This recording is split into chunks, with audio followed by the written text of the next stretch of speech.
here, Mohan. I've heard everything you've said. Yeah, I want to just finish by saying I've invited two guests today. One is Jyoti Tanna, who is our next speaker, and one is her close friend Hamida. She's in Bangalore. She wanted to listen to Desiree, and also I told her you'll get a feel of how you are going to address the next meeting. So welcome Jyoti and welcome Hamida. Wonderful. Desiree, you can take over. Thank you. So it's always for me a little embarrassing when people talk about these things, because especially with Mohan and us, it's just this most wonderful friendship. And I think that is the reason I'm here today with all of you. So I have to thank Mohan.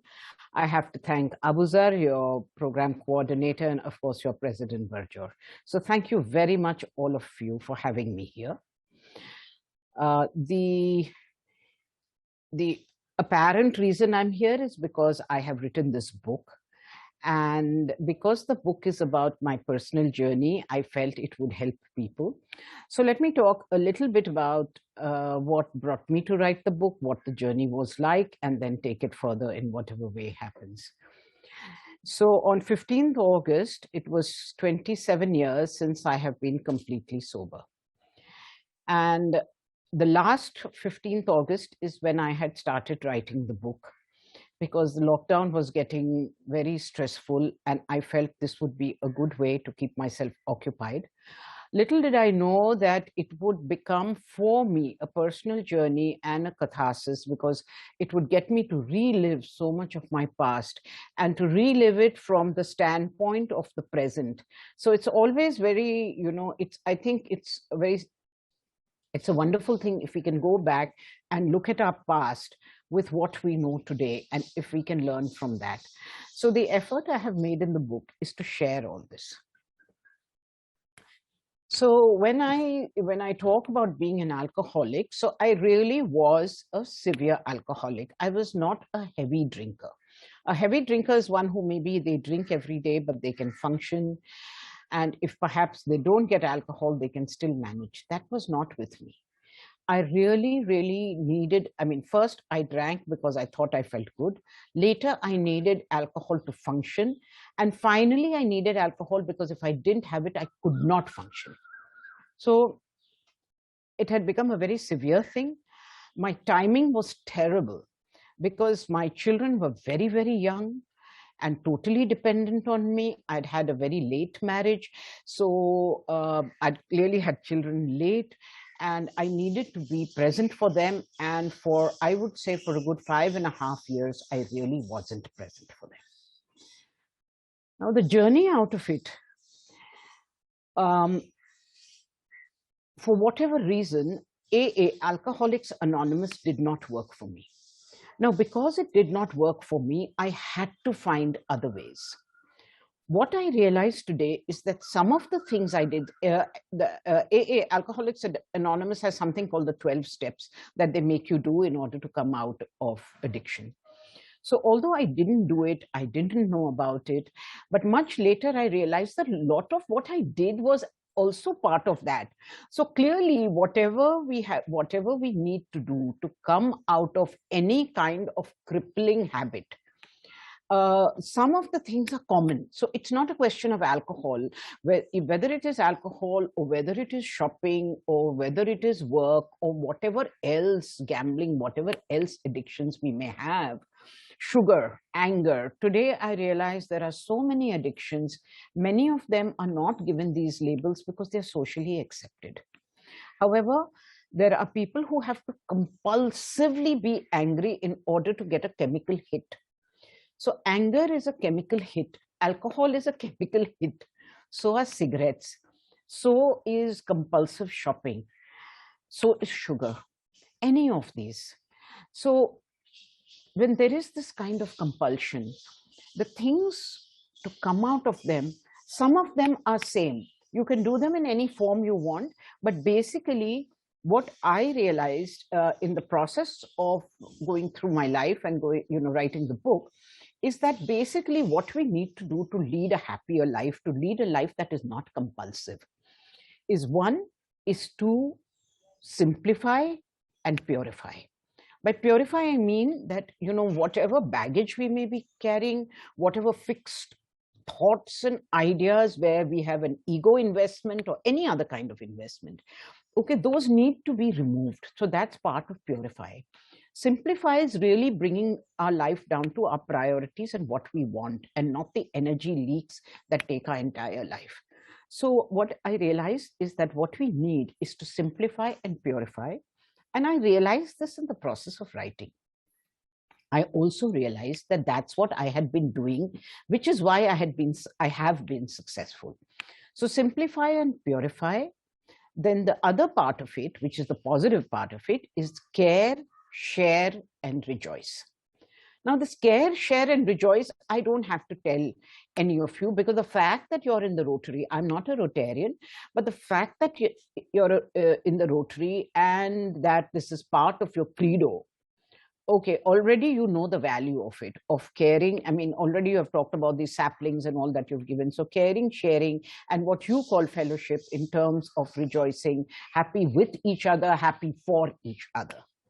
So I realized that if I could simplify this and I could put it in the book, that would be the best kind of Thanksgiving I could do. So the book essentially is 200 pages, out of which the first 100 pages is my memoir, my biography, in which I have explored and tried to explore what was it that led to addiction. Because, when people ask me, oh, what is it that made you drink? I have no dramatic story. I have no story of struggles or tragedy or abuse. I had a wonderful childhood. I had very loving parents. I had a great job for 20 years. I was flying as an air hostess, which was my first job 10 years before marriage. I did it even 10 years after marriage, even having my children. And I have a wonderful husband and a wonderful marriage. So there was nothing and no one I could blame. And I think that was the grace on me, because then I had no one to blame. I had to take responsibility for my own actions and find a way to come out of it. So because I had none of the classic reasons for going into drinking, I really had to search. And this search happened when I was writing, that what was it? And what I realized is this, that in the process of growing up, even with the best kind of support, many of us, we have the negative thinking is a default setting, or the negative choices are a default setting, by which I mean that, let us say that you've gone to a party and you get 10 compliments, okay, and all of them are true. And of course you like it. But one person criticizes you for something. Oh, you've put on weight. That color doesn't look nice on you. Why have you cut your hair like this? Or anything like that. And those 10 you forget, and this one you remember. So, this kind of default setting that we all have of latching onto the negative. So I realized that many things in my life, there were so many positive things that I've talked about in the book, but there were a few things, which the messages I picked up were the negative messages, and therefore I had a poor self-image. Today I have two girls. They're both in their early 30s. Earlier, when they were around in their 20s, I once asked my daughter, and then I asked many of her friends, as to how many in the young generation would have complexes and poor self-image, because I was quite sure that what applied in my generation did not apply to them. I was quite horrified when they told me that 80% of them had issues with confidence, with self-image. So I think this is something that a lot of us have, and we spend our entire life either trying to make up for it and validate it in some kind of reason, or not even validate it, look for validation from outside. That becomes the problem in some kind of way. Or we spend a lot of time covering up for it by saying, I'm not like that, or whatever. So a person who lacks confidence may become very controlling, for instance. Okay. So I realized it is not just me. This is something that is very common. And a lot of our relationship issues, a lot of the issues with ourselves stem from that. And I really consider it my good fortune that I was able to sense this. I was able to hone in on this, to get in there and to understand what it was. And then to understand that what helped me.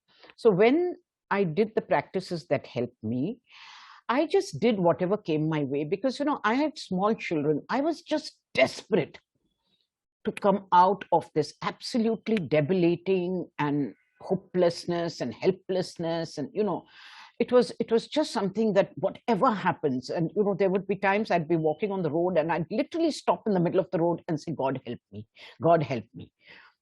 So the things that came to me, the practices that came to me of what a metta practice, which is loving kindness, the practice of forgiveness, the practice of gratitude, joy. Now, when I'm calling these practices, I don't mean, oh, I forgive people, or no, I'm grateful. No, there are practices. It's like how you play tennis. It's like how even you do the stock market, you practice. At work, you practice. With music, you practice. So that is what came my way.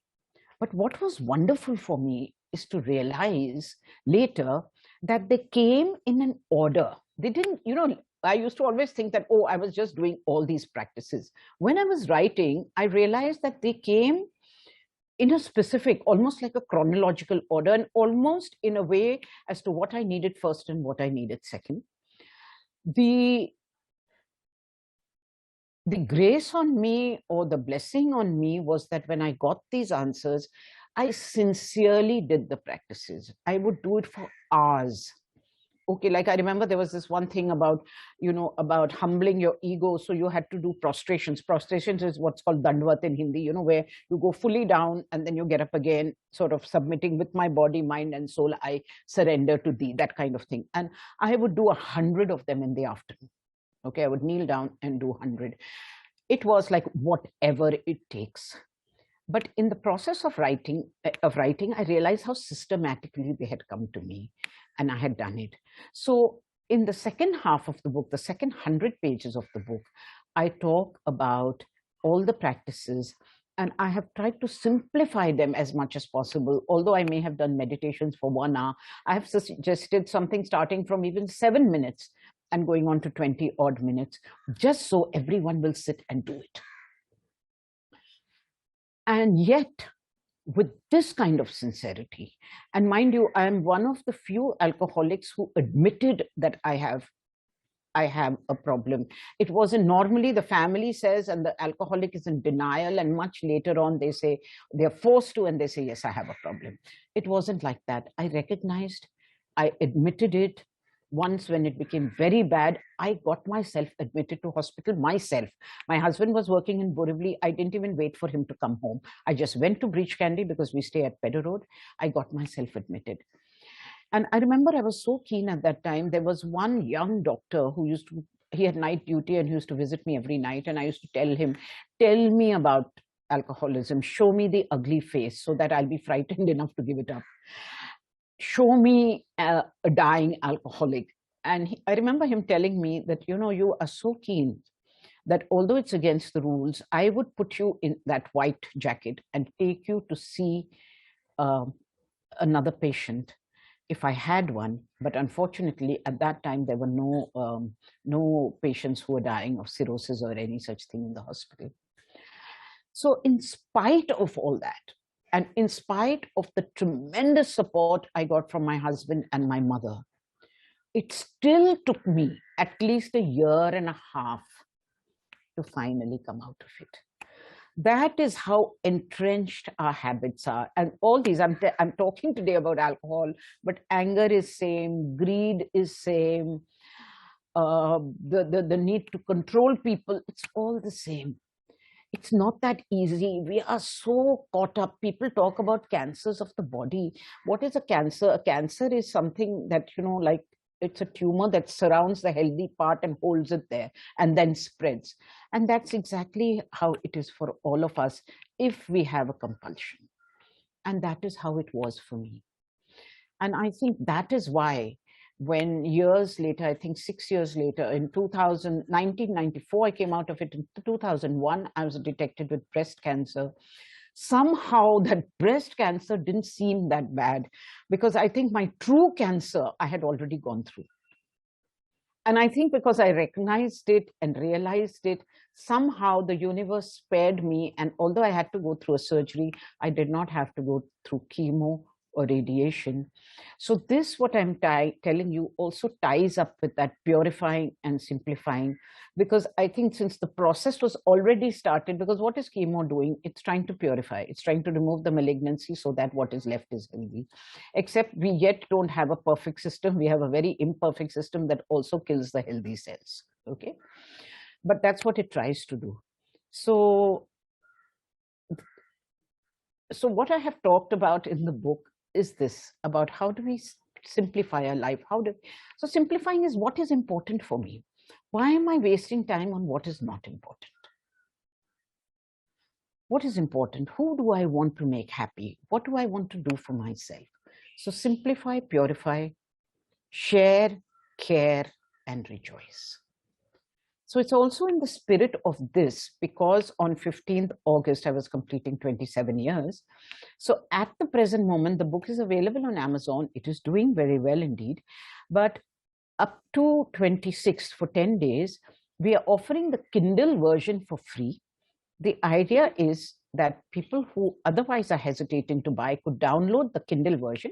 It actually is a book which you should have in hard copy, because it's very difficult on Kindle to keep referring to the exercises, that what did you have to do for the loving kindness practices, the gratitude practices. They're all systematic practices. However, just now, up to 26th, the Kindle version is available for free. The idea is, one is it's a Thanksgiving, a way of saying thank you, God, for keeping me fit and alive.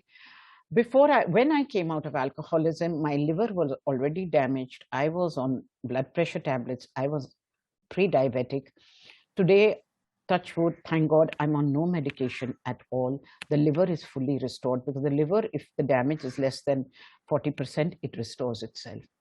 So one is Thanksgiving. The second is to make it available for all people who may not otherwise be able to afford the cancer support groups, the alcoholics, the addicts, and anyone else who's interested in it. And also to ask people and encourage people to leave reviews. So if you are getting a book by the 26th, you can get the Kindle copy free. Please feel free to tell your friends and family and whoever else you have support groups of any sort, that they can access it and they can benefit from it. So this is what I wanted to share. I think I have talked less than the allotted time, but that's because I'm sensing there will be questions, and perhaps it would be better if I address the questions rather than just continuing to talk. So I would like to open the floor for any kind of questions that people may have.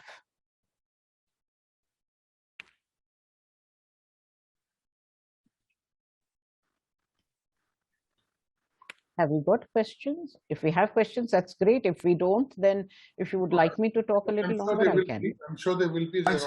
May I ask a question? Yeah, Vicky. Yeah. So you. Is who's asking? Is if hello? Okay, go ahead, Vicky. Go. Yeah. Could you elaborate on some of the practices? You said you did some practices, and yes, that helped you to. Right. So this is what I said. So I've talked about it in the first part of the book, how I did it, and in the second part of the book, I have put it down like an instruction manual. So it's a memoir cum handbook. So if I have to name the most important practice, it's the practice of metta, METTA, metta, loving kindness. It's also called Maitri Bhavna. Okay, so what it is, because Maitri Bhavna, what happens, there is a phrase that says, may I be happy, may I be well, peaceful and happy. And then it goes on to, may you be well, peaceful and happy. Okay. Now, most people feel that this is a feel-good exercise. It's what is called a heart exercise or an expansive exercise. Because if I'm wishing you well, and I'm repeatedly, let's say today we are, 34 people, all right? And if in my heart, and which is what I was doing when I was waiting for the meeting to start, is to wish for everyone, may you be well, peaceful, happy, may you be well, peaceful, happy. Okay. So clearly, if I'm wishing that, every time I'm wishing it, I feel good, my heart expands. But there is another part to it, the first part of it. The first part of it is that when we use a phrase in a repetitive kind of way, it conflicts with the resistance in us. So there is something in me that wants to hold on to a certain mindset. Okay. Now, if I try to attack it directly or confront it directly, it's very difficult because already that is my weakness now. All right. So the mind is going to immediately rise. It's really just going to come up and say, yeah, you think you can do it? Let me show you. Okay. So the best way to fool the mind is to, or work with it rather, is to take an indirect route. So when we do this practice so, you have to first do it for yourself, then you do it for a benefactor, then a friend, and you go on like this till you come to a difficult person in your life.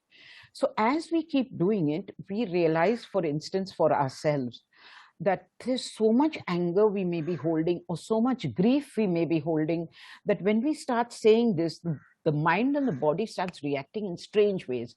Some days there may be hot tears, some days there may be grief, and some days there may be like, when I was doing this, there was one person in the family who had helped me a lot in my recovery. I had gone for my Vipassana, okay, which is 10 days of silence. It's deadly. I went 1 year after I recovered, 14 months after I recovered. I had so much anger come up for that person, and I couldn't, I could really feel that anger coming out from my ears, like heat coming out from my ears. I could not understand.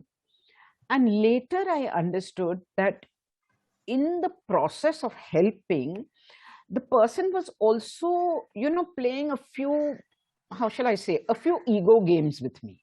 There are people who help you, but who only help you after first making you feel a little down, So, because they are the benevolent ones, they are the one. Okay, so all these things, when you start just using one sentence and going on and on and on and saying, this is what I'm saying, you can say what you want, then you start seeing it face to face.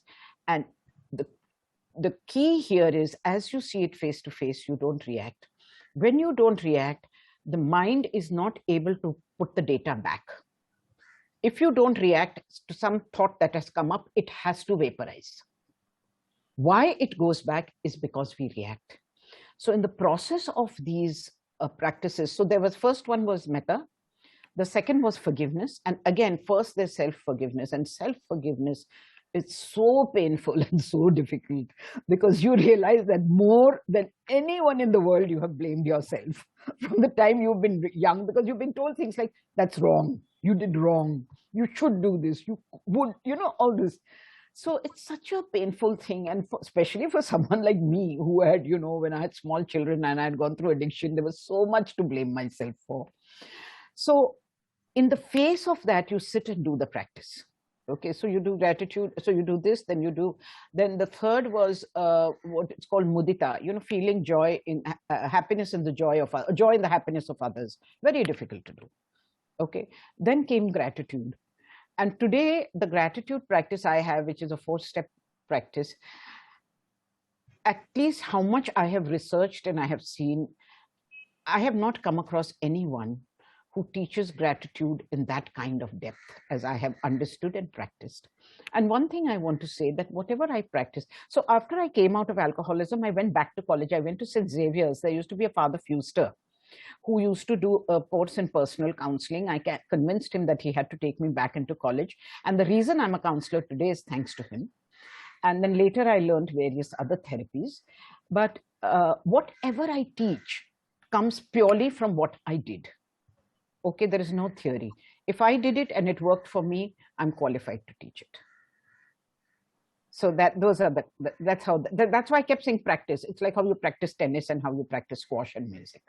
That's what it is. Nice. Thank you. So, Sunita, you had a question?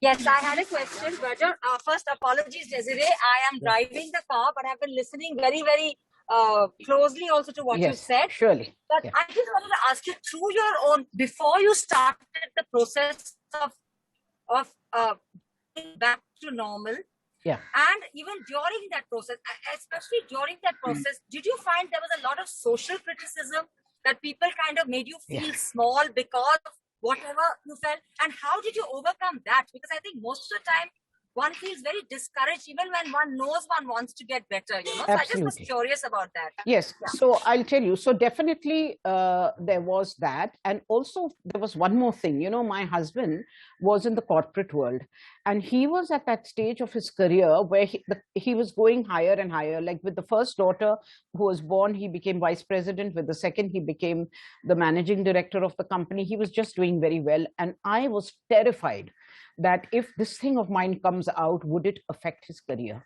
That was one thing. The second thing is I was flying. I stopped flying soon after that because I knew I couldn't sustain it.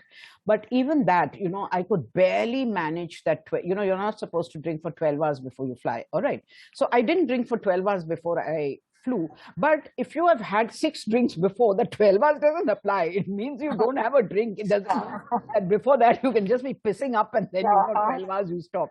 So I used to be terrified. Okay. And of course, I could see this thing, how shall I say, I could see my shame reflected in other people's eyes in the form of blame. I think that's the best way to put it. Okay. So when I came out of it, I also had a lot of guilt about, you know, the neglect my children went through. So the one thing I did, okay, and don't ask me how I did all this. Till today, I consider it grace. I consider it was a blessing on me. I sat with myself. I told you I went for that Vipassana, right? 14 months later. So yeah. Then I went for many more Vipassanas very soon after that, you know, because I really felt it was a very good way of doing things.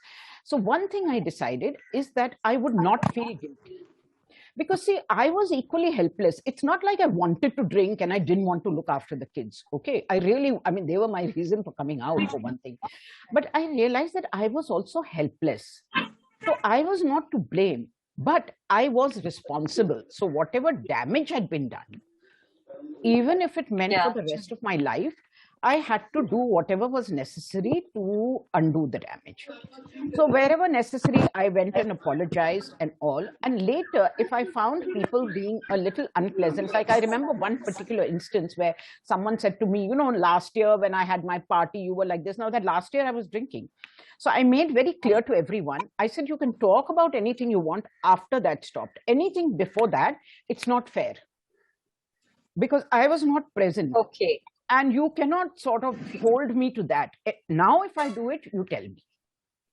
So I also maybe in some ways made it very clear.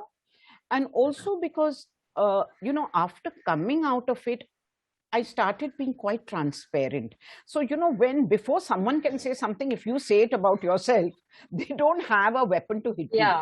They don't have something to attack you. Yes. So that was the other. Yeah.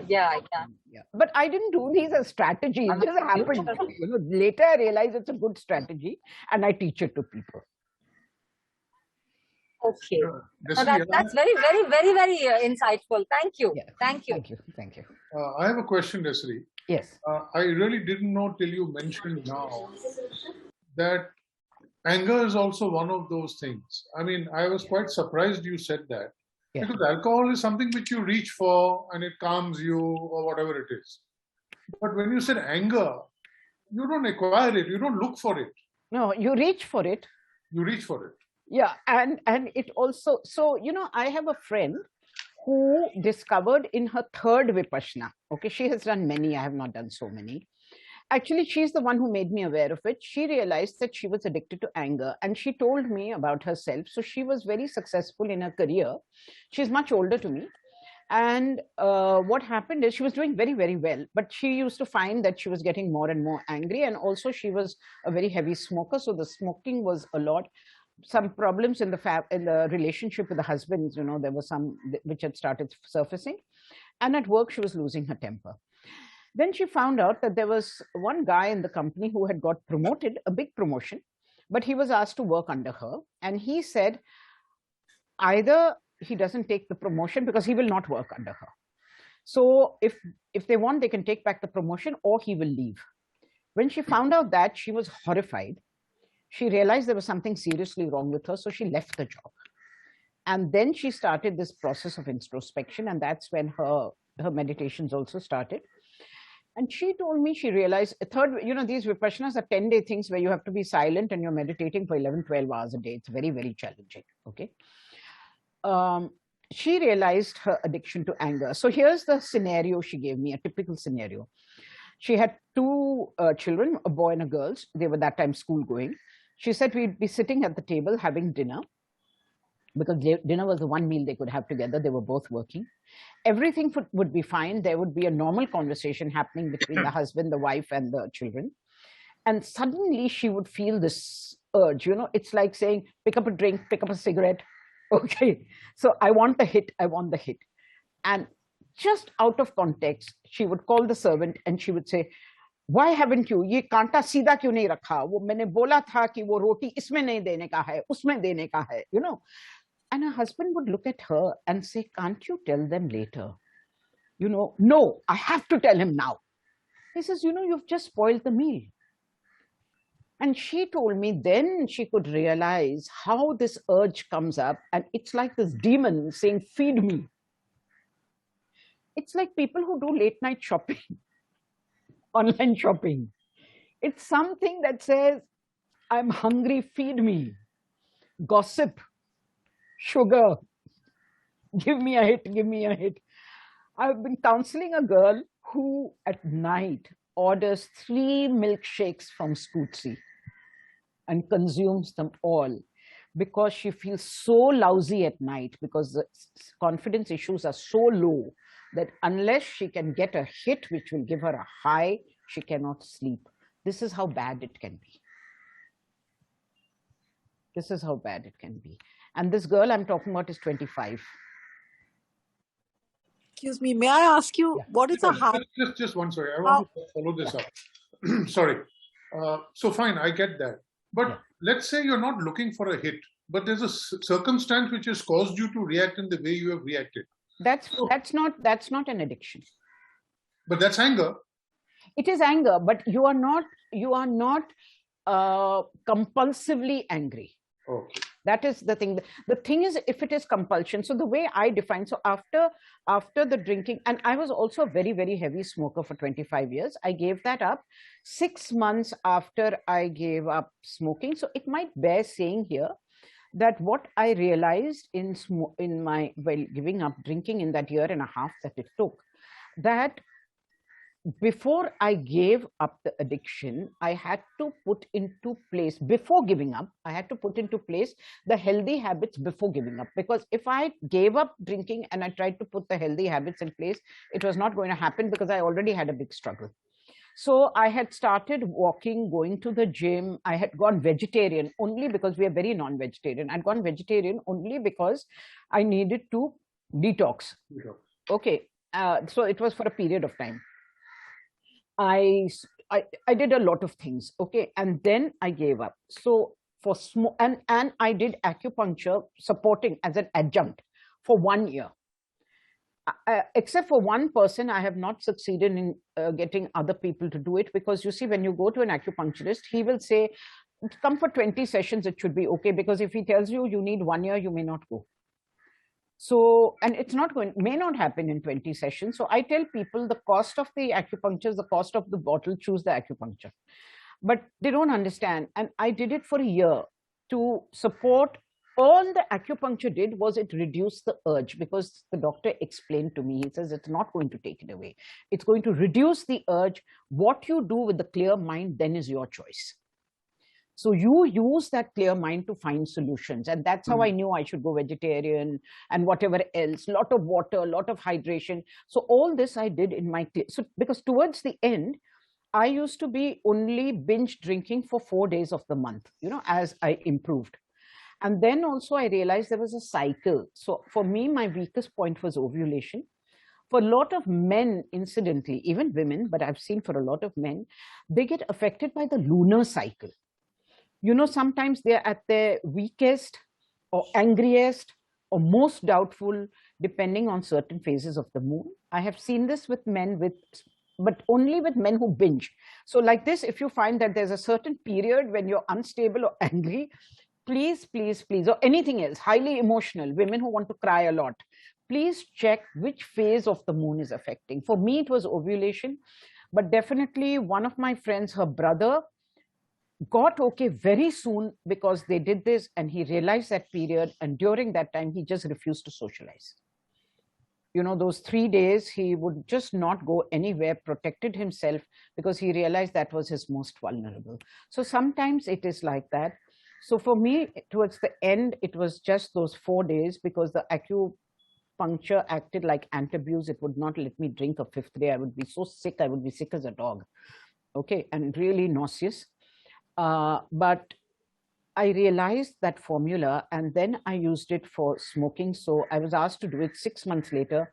So in the 5th month, I went vegetarian. I stopped all triggers, like I stopped tea and coffee, because after tea, I must have a cigarette, right? So I stopped tea, but I continued to smoke. So that later on, with nimbu pani is not a trigger, hot water, lemon. I see, after having a biryani, your urge to smoke is much more than if you have bajra, roti and dal, right? So by first bringing about those changes, and then not just only gymming or walking, but both. Walking in the morning, gymming in the evening. So I started protecting myself, going for a swim, going to the gym, because here I can't smoke, right? Automatically. So those many hours are protected. The hours of prostration, that 1 hour is protected, or meditation. So, but I had understood the formula. And so I could do it, you know, because then I could understand that urge coming up because of those 10 days I had done, and I had done that thrice. So the moment that would happen, I would have to find some way of moving away from the scene of the crime so that I could be protected. Thank you. There's somebody else asking a question. Sorry, interrupted. Sure. I just want to understand how you could just move away from your anger, or I didn't understand how you dealt with it. So I didn't have anger issues. This was a friend of mine, I said, who has anger issues, who has understood it, but she still struggles.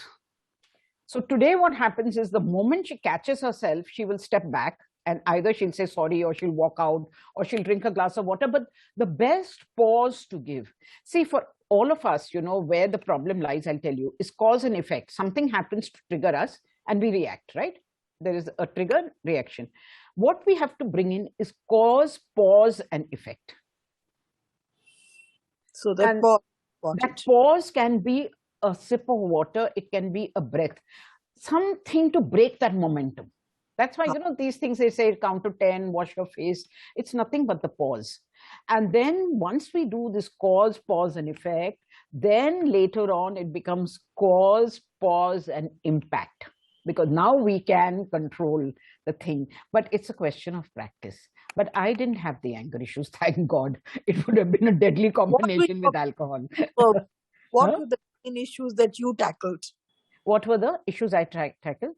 So my main, this thing was to do with addiction, and still is, incidentally, I must tell you that, see, after the alcohol was the cigarettes, then the cigarettes went, okay. Then I went through a terrible addiction with Red Bull.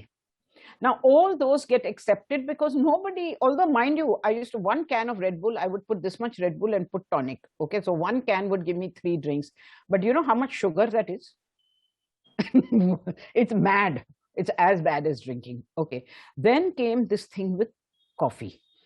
10 cups of strong black coffee a day threw my system completely out of gear. Oh my God. So then after that came these computer games. All right. So anything that's a compulsion. So people would tell me, so what if you're playing? But it's not so what. If I look at the clock and the clock is showing me 10:15 and I say, okay, I'll stop, or 10 o'clock and I say, I'll stop playing at 10:30. And next time I look at the clock, it's showing me 12:15 and I say 15 minutes more. And then next time I look, it's 2 o'clock. It's an addiction. Yeah. It's an addiction. So I have struggled with all this. Where I am today is, it only comes with the games. And another thing that I must say, which is very interesting, it comes with things that have a similar nervous movement as the smoking. See, smoking was 25 years of this, right?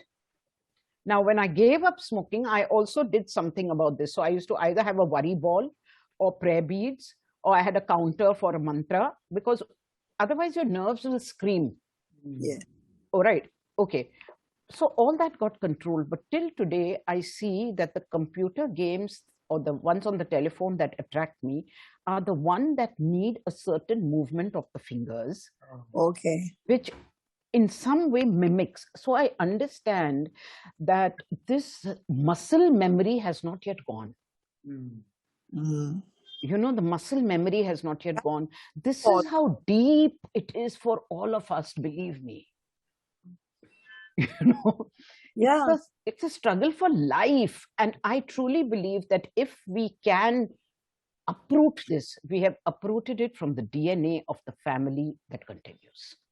That is the legacy we leave our children. The legacy we leave our children is to overcome our neurosis, to stop being neurotic, to stop being paranoid, to stop being addicted.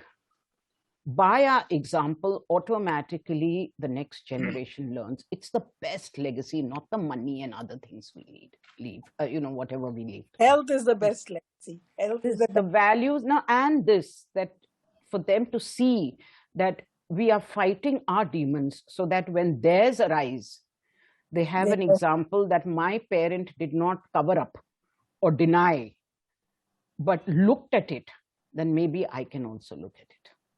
So I got a lot of, yeah. May I ask? Please, Anil.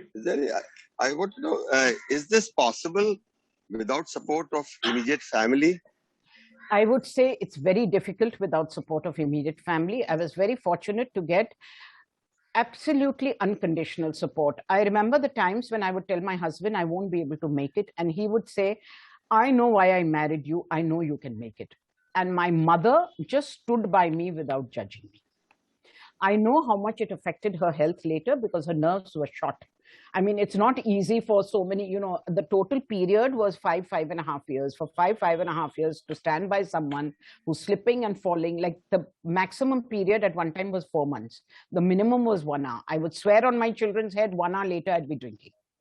Okay, 4 months was the maximum till I finally came out of it. Therefore, they tell you when you come out of it for 2 years, don't even say I'm out of it. If you pass 2 years, you're safe, not 1 year. But where did the motivation come from? The motivation for me, my strongest motivation for me was my children, but also the faith that others had in me and the fact that my energy did not go in fighting others. That was the support I got. If we can give that to someone, it's a great gift. But I will say, even if you don't get it, for your own sake, you still do it. For your own sake, you do it. Okay, thank you. Yeah. Burjo, can I ask? Please. Hi again, Desiree. Hi. You use, and I'm not sure if you'd like to answer this, sure. But you talked about the cause and the pause. What caused you to go into alcoholism? I mean, you say you had an amazing relationship. Obviously, you did. So your immediate family were a strong support and good relationship. Right. You were financially absolutely well off. So I mean, you had a great set of friends. And what caused you to go into this? Okay. And what can you? Sorry. What can you tell us to try and avoid slipping? Surely, yeah. So see, what it is, as I said, that a lot depends on how we are seeing ourselves. I saw myself, one thing, in very poor light. Okay. I had a very poor self-image. And what happened is, like, when I got to college, so clearly, see what I have seen in life after that through the process. So I've been working for a good 8 or 9 years with cancer patients now on a regular basis every week of the low income group. Okay. And I do a lot of group teaching, therapies and everything. So, and of course I have my counseling practice and other things as well. So what I have seen is, if we will not be true to ourselves, if we will not have that self-integrity or live an authentic life, or we will have any kind of addiction or any excesses, let's put it that way. Okay. Whatever is the weakest link in our personal makeup, that is what will give. So for some people, it could be health. For some people, it will be relationships. For some people, it will be the professional impact, whatever it is. Okay. Now, in my case, clearly, there already was a propensity for addiction, because I'm telling you, even till today, after all this, however minor, that 10% is there, no, which I'm struggling with. Okay, so there is already a propensity, like say for someone, the propensity is anger. If they do it often enough, they destroy their relationships, right? Whatever is the weakest point. If the weakest point, like for some people, it's for a lot of women who are suppressed, is a kind of an emotional manipulation where if they are not well, it works because they get the attention, and then that finally actually ends up in a serious illness, because you're doing learnt dependency, and then finally that really becomes a dependency. Okay, and you're doing it because that's the only way you feel validated. Okay, so whatever is the weakest point. So clearly for me already there was a propensity for addiction. Okay, then the circumstances were favorable, as in my father was in the army, alcohol was always available. I joined Air India, alcohol was available. I married a man who drank regularly. Okay, he has his regular drink. Okay, so it has always been available. So the availability along with the social sanction. So maybe if I belong to a class or something where people didn't drink or women didn't drink, it may not have reared its head in alcohol. Okay, but all these things put together, plus with the smoking and drinking in college, it made me, like I felt, you've seen me in college, like you felt cool, you felt confident. So, that thing that, so you suddenly felt, now I'm part of that in crowd, and, I hold a cigarette and I can hold a drink. So somewhere you make the false conclusion that this is giving me confidence. And because there is a propensity for it, that becomes the cause of your downfall. Like, see, people who play the stock market, if they have done very well, but deep inside there are doubts, and they think, I've really got this. And if they are not careful, that becomes the cause of their downfall. Because they are trying. Is this propensity biological? Is it some chemical? I think it can be. Well, chemical, biological are all words that are there now. I know that if there is a propensity, whichever way it comes, I need to recognize it. Like, see, today when people say for people, he has clinical depression, what does that mean even? That there is depression, no? There is a propensity for you to slump if you don't get the support you want. Basically, this is what is depression, isn't it? There are people who need to be supported all the time. Okay, they need this thing underneath them. If they don't get it, or even if it is there and they're doubting it's there, thinking it will go, they will slump. And we call that depression. Okay, so that is their way of coping with it. So all of us have a particular thing. We have to see what it is, we have to look it in the face, and we have to see what are the counter things. And the counter things, I honestly feel, have to be done at 3-4 levels. You have to do for the body, you have to do for the mind, you have to do for the spirit, all three. So when I learned this, and I've talked about all this in the book, that you have to do them simultaneously. Because we are one composite, So if I am eating if I'm eating too much food, which is which is unhealthy, and then I want to have healthy thinking, it's a little difficult, So all the three need to be, and we need to find our way. Some people find it just in long walks. They feel if I can go for a long walk every day, I come back balanced.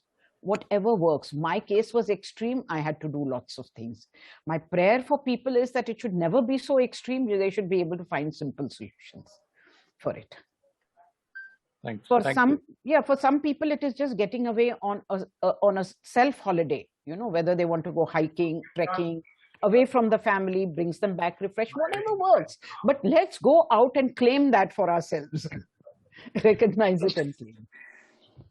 Joe, may I ask a question, please? Yeah. Yeah, please. Hi, Desiree. This is Uttara Bhandari. We've met. Yes. And I play bridge with your husband. That's right. Yeah. So, and he's just the calmest person I've seen on the bridge table. Well, you go. Aren't I lucky to have him? This was curious, because we have children. Now that you're saying that your kids are in their 30s, so are mine. Yeah. How do they now react to what they went through? How did they go? My children? Okay, Yes. so one of the things, as I said, is that because, see, once I came out of it, I was honest. And in 2001, when I had my cancer, I had early stage cancer, but my mother was in her last stage of cancer at that time. We both had breast cancer. Okay, so there was some balancing and whatever required there, a lot of learning there. And after she passed away, I had written a very simple a book, which was actually more like a booklet, which was for private circulation for raising money for charity, in which I had talked about it. Okay. So before that, I sat with the children and I told them I want to write about this thing of mine. And how are you guys about it? And they said, we are fine. I said, but it's not just like that. You see, because the moment I say I am an addict, for you, you can never point a finger at anyone, because for you, in your case, the 4 fingers point back, definitely, because I have declared. So we had this level of openness. Okay. So I think because they have seen the transparency from the beginning, they have taken it in their stride. My younger daughter, see, it's now 27 years, she's 32. So she does not remember very much. And the other thing is, my older daughter also has said to me that, see, Mom, yes, of course, you are saying you had this problem, but as a mother, we never felt that about you. Wow. Okay, so, a lot like, for instance, a lot of the drinking at night would happen after they went to bed, for instance. So whether their mind is blocking it, or whether they are consciously not this thing, or whether, as I said, when I said to myself, I'm not guilty, but I'm responsible. Like, I remember I used to lie down with my children at night, and with my older daughter, she's 32 now, but she still loves to do that. I would lie down and I would keep saying to them, just as they were falling asleep, I would say, Mama's here now. She's not going away anywhere. All is okay now. You don't have to fear anything. So this would be at that alpha state. Same thing in the morning when I would go to wake them up. I would first start with all is good now. Mama's here.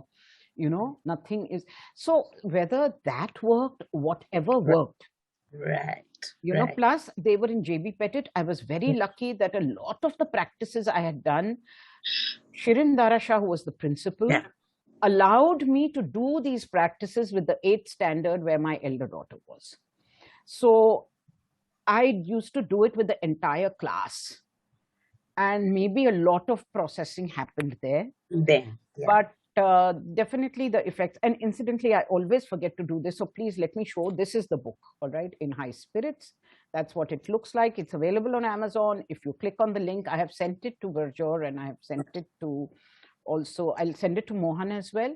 I got it. Oh, you got it. So, you can click on it. And please, if you know anyone who needs help, also there is a quota of books to which Mohan has also contributed, where if people should have the hard copy, but they cannot afford it, you just have to tell me, I will send it to them.